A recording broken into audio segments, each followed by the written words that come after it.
Hi viewers, welcome to Digi Loans. మన ముందున్నారు కొల్లి దీపక్ చౌదరి గారు, స్టార్ డిజి లోన్స్ నుంచి. మన ముందున్నారు మేనేజర్ గారు.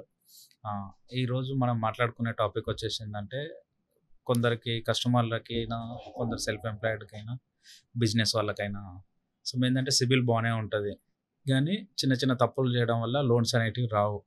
అసలు ఆ చిన్న చిన్న తప్పులు ఏంటి? ఇది ఇప్పుడు కస్టమర్స్ ఉన్నారు చాలామంది. అంటే ఎగ్జాంపుల్ చెప్తున్నా, ఇప్పుడు నవ్వే డేస్లో ఏంటంటే వాళ్ళు చేస్తున్న వర్క్ అయినా, బిజినెస్ అయినా, ఏదైనా సరే, శాలరీ ఎంప్లాయర్స్ ఉండొచ్చు ఆర్ సెల్ఫ్ ఎంప్లాయిడ్ అయి ఉండొచ్చు. వాళ్ళకి ఏంటంటే వాళ్ళ అవగాహనకి ఏంటంటే సిబిల్ అనేది ఉంటుంది. నాకు సిబిల్ బాగానే ఉంది, నేను లోన్ అప్లై చేసిన పలానా బ్యాంక్లో ఆర్ ఎన్బిఎఫ్సిస్లో, అయినా నాకు లోన్ ఎందుకు రాలేదు అనేది ఒకటి ఉంటుంది, వాళ్ళకి ఇంటెన్షన్ ఉంటుంది. అసలు వాళ్ళకి ఎందుకు రాదండి అంటే వాళ్ళు చేసే తప్పులు ఏంటి? చిన్న చిన్న తప్పుల వల్లనే మీకు రిజెక్ట్ అయింది లోన్ అని చెప్తున్నారు. అసలు అది అసలు ఎందుకు అలా రిజెక్ట్ అవుతుంది అనే దాని గురించి చెప్తారు. ఇప్పుడు మేజర్గా మంచి క్వశ్చన్ అడిగారు మీరు, క్రెడిట్ గురించి, సిబిల్ గురించి.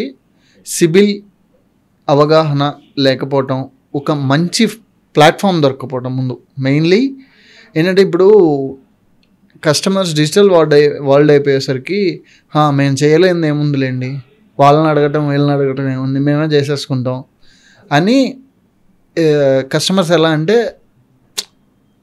నేను అందరిని అనట్లేదు, ఎడ్యుకేటెడ్ పర్సన్స్ ఉంటారు, వాళ్ళకి తెలిసినా కానీ ఒక ప్లాట్ఫామ్ ఏదైనా బెస్ట్, నా దృష్టిలో బెస్ట్ ప్లాట్ఫామ్ ఏదైనా ఉందంటే స్టార్ పవర్స్ నా దృష్టిలో. ఎందుకంటే ప్రొఫైల్ కస్టమర్ని అనలైజ్ చేస్తారు. కస్టమర్ రిక్వైర్మెంట్ ఏంటి, కస్టమర్ సిబిల్ ఎలా ఉంది, సిబిల్లో డిఫాల్ట్ ఏమైనా ఉందా, ఇష్యూస్ ఏమైనా ఉన్నాయా చెక్ చేసుకొని, కస్టమర్తో చెక్ చేసుకొని తర్వాత లాగిన్కి ప్రొసీడ్ అవుతారు. ఇది బెస్ట్ ప్లాట్ఫామ్. ఎగ్జాంపుల్ చెప్తున్నాను మీకు. సిబిల్ అనేది ఏంటంటే, ఇప్పుడు ఎడ్యుకేటెడ్ పర్సన్స్ అయినా అన్ఎడ్యుకేటెడ్ పర్సన్స్ అయినా అందరూ ఎడ్యుకేటెడే ఉంటున్నారు, కాకపోతే చిన్న శాలరీ ఎంప్లాయీస్ ఉంటారు. సో వాళ్ళకి ఏంటంటే, సార్ నాకు లోన్ వస్తే చాలు, నాకు డబ్బులు కావాలి, ఎమర్జెన్సీ వచ్చేసరికి డబ్బులు కావాలి, ఏం చేయాలి, ఎలా అని అర్థం కాక దొరికిన ప్లాట్ఫామ్లో అప్లై చేస్తూ ఉంటారు. మనం గూగుల్లో ఒక్కదానిలో సెర్చ్ చేస్తే మనకి గూగుల్ 100 చూపిస్తుంది, 100 ప్లాట్ఫామ్ చూపిస్తుంది, 100 చూపిస్తుంది. ఈ పలానా పర్సన్, పలానా నెంబర్, పలానా మెయిల్ నుంచి మనకి ఇన్ని సెర్చ్ అయింది లోన్. ఆ మెయిల్, ఆ నెంబర్తో ఎటువంటి అకౌంట్స్ లింక్ అయి ఉన్న, ఫేస్బుక్, ఇన్స్టాగ్రామ్, స్నాప్చాట్, ట్విట్టర్, ఎటువంటి అకౌంట్ లింక్ అయి ఉన్న ప్రతి దానికి నిమిషానికి ఒక యాడ్ వస్తుంది. ఓకే, లోన్స్ గురించి యాడ్ వస్తూనే ఉంటుంది. మనం ఒక స్టోరీ చూడటం, పక్కకి వెళ్ళిపోవటం, యాడ్, ఒక స్టోరీ చూడటం, పక్కకి వెళ్ళటం, యాడ్, స్క్రోల్ చేస్తుంటే యాడ్. కస్టమర్ ఓకే నాకు ఇంత ఆఫర్ ఉంది, మళ్ళీ అక్కడ యాడ్లో ఎలా ఉంటుంది, ప్రీ అప్రూవ్డ్ అని ఉంటుంది. ప్రీ అప్రూవ్డ్ అంటే నాకు వచ్చేసింది కదా, సేమ్ అజంప్షన్ కస్టమర్స్ చేసుకొని తప్పు చేస్తారు. అది చూసిన తర్వాత సరే ప్రీ అప్రూవ్డ్ ఉందని అప్లై చేస్తారు. కస్టమర్కి 2 లక్షలు 3 లక్షల రిక్వైర్మెంట్ ఉంటుంది, అక్కడికి వచ్చేసరికి 30,000 40,000 ఇస్తారు. 30,000 40,000 అక్కడ మనకి ఏమైంది, డేటా ఇచ్చేసాం, డేటా వెళ్ళిపోతుంది. ఆ డేటాతో పాటు ఓటీపీస్ ఇస్తాం. ఓటీపీస్ ఇచ్చిన తర్వాత సిబిల్ పుల్ అవుతుంది, సిబిల్ ఎంక్వైరీ అవుతుంది. అలాగా ఆ డేటాతో మల్టిపుల్ కాల్స్ వస్తాయి. ఇప్పుడు సేల్స్ ఎలా ఉన్నారు, కన్విన్స్ చేయడం పెద్ద విషయమేం కాదు. మనం ఎంత అగ్రెసివ్గా అయితే సెర్చ్ చేస్తున్నామో, ఫస్ట్ అది గుర్తుపెట్టుకోండి, మనం ఎంత అగ్రెసివ్గా 1-2 టైమ్స్ సెర్చ్ చేస్తున్నామో అంతే అగ్రెసివ్గా కాల్స్ వస్తే, అంతే అగ్రెసివ్గా కన్విన్స్ చేయడానికి ట్రై చేస్తారు మనల్ని. అలా కన్విన్స్ అయిపోతాం మనం ఆటోమేటిక్గా. సో నేనేమంటున్నానంటే సార్, ప్లాట్ఫామ్ చూస్ చేసుకోవడం, బెస్ట్ ప్లాట్ఫామ్ చూస్ చేసుకోవాలి. సిబిల్ వల్ల ఇష్యూ ఏంటంటే, మనకి ఇప్పుడు ఏదైతే ప్లాట్ఫామ్స్ చూస్ చేసుకుంటున్నారో కస్టమర్స్, ఆ ప్లాట్ఫామ్ అనేది పర్టికులర్గా చూస్ చేసుకోవాలి. అండ్ ఎవరో మనకు తెలిసిన వాళ్ళు ఉన్నారు, ప్రొఫైల్ ఇచ్చేద్దామని చేస్తారు. ఆ పొరపాటు చేయొద్దు ఎప్పుడు. ఎందుకంటే అతను తెలిసినవాడనే ఇస్తారు, అతని ఇంటెన్షన్ కూడా రాంగ్ ఉండదండి. చేపిద్దామన్నా చేపిస్తాడు. కాకపోతే ఇప్పుడున్న పాలసీ నాలెడ్జ్ ప్రకారం, నాలెడ్జ్ ఎవరికి ఉందో వాళ్ళకి ఇవ్వాలి. పాలసీ నాలెడ్జ్ చూసుకోవాలి, ఏ బ్యాంక్స్లో ఏది సెట్ అవుతుందని చూసుకోవాలి. ఇవి చూసుకున్న తర్వాత ఆ పర్సన్ మనకి ఈ బ్యాంక్లో కన్ఫామ్గా చేపిస్తాను ఒక ఎంక్వైరీ వేస్ట్ అయినా పర్లేదు, ఆ పర్సన్ ట్రస్ట్ చేయొచ్చు అంటే ఫైల్ ఇవ్వండి, ప్రొఫైల్ ఇవ్వండి. మెయిన్ కన్సర్న్ వచ్చేసి నౌవేడేస్ ఎంక్వైరీస్ అండి. ఎవరికి పడితే వాళ్ళకి ఇచ్చేస్తున్నారు ఫైల్స్. నాకు లోన్ కావాలి చేపించి ఇవ్వండి అని.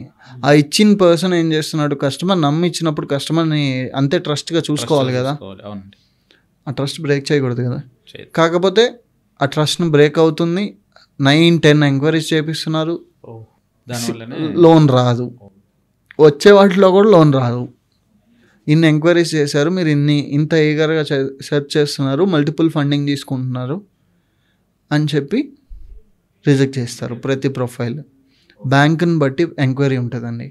ఒక్కొక్క బ్యాంక్కి ఒక్కొక్క నాన్ బ్యాంకింగ్కి ఎంక్వైరీస్ ఉంటాయి. దాన్ని పాలసీ నామ్స్ అంటారు వాటిని. వాళ్ళకి ఆ ఎంక్వైరీలో ఇస్తేనే ప్రొఫైల్ అవుతుంది, చేస్తారు. కాల్ తీసుకోవటం అలాంటివి ఎంక్వైరీస్ విషయంలో లేదు. అంటే సార్ ఇప్పుడు ఎంక్వైరీస్ అన్నారు సార్, ఇప్పుడు కొందరు కస్టమర్లు ఏమనుకుంటున్నారంటే, ఇప్పుడు గూగుల్ యాడ్స్లో అయినా దేంట్లో అయినా మనము ఫోన్పేలో అయినా some Google Pay, PhonePe, Paytm apps credit score check చేసుకోవాలని అనుకుంటారు.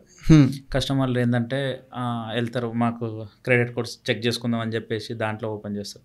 అంటే ఇప్పుడు దీంట్లో నేను విన్నా సార్, హార్డ్ ఫుల్ ఉంటుంది సిబిల్లో, సింపుల్ ఫుల్లింగ్ ఉంటుంది. ఇప్పుడు మనకేంటంటే హార్డ్ ఫుల్ అంటే సింపుల్ ఫుల్ అంటే సార్, ఇప్పుడు అదొకసారి కొంచెం వివరిస్తారు. హార్డ్ పుల్ అంటే ఏంటంటే సార్, ఏదైనా ఎంక్వైరీ చేస్తే అంటే లోన్ కోసం కానీ క్రెడిట్ కార్డ్స్ కోసం కానీ దేని గురించి అయినా ఎంక్వైరీ చేస్తే, కార్ లోన్స్, ఎటువంటి టైప్ ఆఫ్ లోన్స్ అయినా కార్డ్స్ అయినా ఫినాన్షియల్గా ఏదైనా ఎంక్వైరీ జరిగితే అది క్రెడిట్లో రిపోర్ట్ అవుతుంది. అది హార్డ్ పుల్ అంటారు. హార్డ్ పుల్ అవుతుంది. ఏదైతే ఇప్పుడు మనకి ఫోన్పే, గూగుల్ పే ఇవి ఉంటాయో అవి ఆల్రెడీ ఫెచ్ అయిపోయి ఉంటాయి. ఆ ఫెచ్ అయిన వాటితో మనకి ఎంక్వైరీస్ ఏం పడవు. మనం చెక్ చేసుకోవచ్చు. థర్డ్ పార్టీ ఎంక్వైరీస్ అయితే ఏం పడవు. వాటికి సపరేట్గా సిబిల్ సబ్స్క్రిప్షన్ ఉంది. సిబిల్ సబ్స్క్రిప్షన్ తీసుకోవచ్చు కస్టమర్స్. ఇలా చెక్ చేసుకుంటూ ఉండాలి. చెక్ చేసుకోవాలి కూడా సిబిల్ డైలీ. ఏదైనా డిఫాల్ట్ అవుతుందంటే మనకు తెలియాలి కదా, కంపల్సరీ తెలియాలి అంటే మనం సిబిల్ అనేది చెక్ చేసి, సిబిల్ గురించి అవగాహన ఉండాలండి ఎవరికైనా. 110% ఉండాలి. సిబిల్ స్కోర్ అనేది 700+ ఉంటేనే మీకు లోన్స్కి అవైలబిలిటీ ఉంటుంది ఫ్యూచర్లో. ఇప్పుడు ఆర్బీఐ పాలసీస్ టైట్ చేస్తుంది. ఓకే అండి. ఇంకొకటి ఏంటంటే దీపక్ గారు, ఇప్పుడు చాలామందికి వచ్చే డౌట్స్ ఏంటంటే కస్టమర్స్కి, ఇప్పుడు నేను సిబిల్ చెక్ చేసుకుంటున్నాం, ఓకే నాకు సిబిల్ బాగానే ఉంది, లేకుంటే నేను క్రెడిట్ కార్డ్ హిస్టరీ, నాది క్రెడిట్ కార్డ్స్ ఉన్నాయి, అది హిస్టరీ బాగానే ఉంది అని అంటున్నాను. బట్ ఏంటంటే కొంతమంది ఏంటంటే వాళ్ళు గ్యారెంటర్గా ఇస్తారు సార్, గ్యారెంటర్గా లేకుంటే కోప్లికెంట్ అంటే ఇంట్లో వాళ్ళకి ఇచ్చేస్తారు. బట్ బయట వాళ్ళకి ఇచ్చేది గ్యారెంటర్ సైన్ పెట్టిస్తారు. అలాంటప్పుడు గ్యారెంటర్ సైన్ పెట్టించినప్పుడు అవతల ఉన్న వ్యక్తి పేమెంట్ చేయకుండా కట్టకుంటే వీళ్ళకి ఏమైనా ఎఫెక్ట్ అవుతుందా సార్? అవుతుందండి, సిబిల్లో ఎఫెక్ట్ అవుతుంది. కాకపోతే అది త్రూ ఫిజికల్ డాక్యుమెంటేషన్ మనం ప్రూవ్ చేసుకోవచ్చు తర్వాత. అదే చెప్తున్నాను కదా, ప్లాట్ఫామ్ అనేది చూస్ చేసుకోవాలి. స్టార్ పవర్స్ని చూస్ చేసుకోండి. స్టార్ పవర్స్కి మీకు కింద నెంబర్ ఉంటుంది. మీ కస్టమర్స్ ఎవరున్నా, మన కస్టమర్స్ ఎవరున్నా కాల్ చేయొచ్చు డైరెక్ట్గా. ప్రొఫైల్ని చెక్ చేస్తారు. పే స్లిప్స్ ఉండాలి. క్యాష్ శాలరీ ఉంటే చేస్తాము. లేదా మనకి ఇప్పుడు గ్రేడ్ 4 ఎంప్లాయీస్ కూడా చేస్తున్నారండి రీసెంట్గా. అంటే మరీ క్లర్క్ దగ్గర నుంచి స్టార్ట్ చేసి జూనియర్ అసిస్టెంట్ ఇలా కొన్ని ప్రొఫైల్స్ ఉన్నాయి, అవి కూడా చేస్తున్నారు. గవర్నమెంట్ బ్యాంక్సే కాదు, ప్రైవేట్ బ్యాంక్స్ కూడా చేస్తున్నాయి ఇప్పుడు. ఎందుకంటే ఈ ప్రొఫైల్స్ ఎవరైనా చేస్తున్నారు అంటే ఇప్పుడు గవర్నమెంట్ బ్యాంక్సే చేస్తున్నారు అనే టాక్ ఉంటుంది. ప్రైవేట్ బ్యాంక్స్ కూడా చేస్తున్నారు. అది మేము చేపిస్తాం, స్టార్ పవర్స్ చేపిస్తారు. అండ్ సిబిల్ పరంగా వచ్చేసరికి ఇది మీరు అడిగిన క్వశ్చన్, సారీ ఒకసారి అడగండి, ఇందాక ఏదో అడిగారు. అదే కస్టమర్ అనేది ఒకరికి గ్యారెంటర్గా ఉంటే ఏదైనా ప్రాబ్లం ఉంటే, ఇప్పుడున్న గ్యారెంటర్ ఏదైనా లోన్కి వచ్చినప్పుడు తనకి ఆ లోన్లో ఏదైనా ప్రాబ్లం క్రియేట్ అవుతుందా గ్యారెంటర్గా ఉండడం వల్ల అనేది క్వశ్చన్. అది సార్ చూసారా, నేను ఎటో వెళ్ళిపోయాను టాపిక్కి. అంటే ఏంటి, ఇప్పుడు స్టార్ పవర్స్ని అప్రోచ్ అయ్యారు అనుకోండి సపోజ్, అది మేము డాక్యుమెంటేషన్ త్రూ మేము ఎలా ప్రూవ్ చేయాలో, అది కస్టమర్ లోన్ కాదు, కస్టమర్ ఇంటెన్షనల్గా చేసింది కాదు అని మేము కాల్ తీసుకుంటాం. ఓకే, మీరు కాల్ తీసుకుని స్టార్ పవర్కి వస్తే స్టార్ పవర్స్ త్రూ కాల్ తీసుకుంటాము. డైరెక్ట్గా కస్టమర్ అప్లై చేసుకుంటే అవ్వదండి, ఎందుకంటే బ్యాంక్ కన్విన్స్ అవ్వదు. అవును, ఓకే ఓకే. మేము ఒకళ్ళు ఉన్నాము అనే ట్రస్ట్ ఉంటుంది వాళ్ళకి, బ్యాంక్ ఎవరిని అడగాలి అవును, ఓకే. అనేది. అండ్ నేనేం చెప్తానంటే అది కస్టమర్ ఎవరైతే ఉన్నారో ఆ కస్టమర్ డాక్యుమెంటేషన్ త్రూ ప్రూవ్ చేయాలి. శాంక్షన్ లెటర్ తీసుకొని నేను జస్ట్ గ్యారంటీయర్, ఓకే, నేను ఇంటెన్షనల్గా చేసింది కాదు, నా ప్రీవియస్ లోన్ ట్రాక్స్ చూడండి ఆర్ ఎల్స్ నా రన్నింగ్ ట్రాక్స్ చూడండి, క్లియర్గా ఉన్నాయి, బౌన్స్ లేదు, ఏం లేదు, ఇవన్నీ రిఫ్లెక్ట్ అవుతాయి మనకి సిబిల్లో. మన ఎవరు చూడరు, మనకి ఏం కాదు, మేము కట్టకుండా ఉంటాం అని చాలామంది అనుకుంటారు. అదే సార్, నాకు ఒకటి అర్థమైంది సార్. ఇప్పుడు ఏంటంటే కస్టమర్ గ్యారంటర్గా ఉన్నా సరే తన ట్రాక్ చూస్తారు. గ్యారంటర్ ఒకరిది బాగాలేదు కాబట్టి ఒకవేళ in case track customer track బాగుంటే ఉందంటే మీరు కాల్ తీసుకొని మేము చేపిస్తాము. ఓకే, మీ స్టార్ పవర్ అప్రోచ్ అయితే కంపల్సరీ లోన్ అనేది లోన్ వస్తుంది. ఓకే, 110% కస్టమర్ రిక్వైర్మెంట్ ఫుల్ఫిల్ చేసి పంపిస్తాం.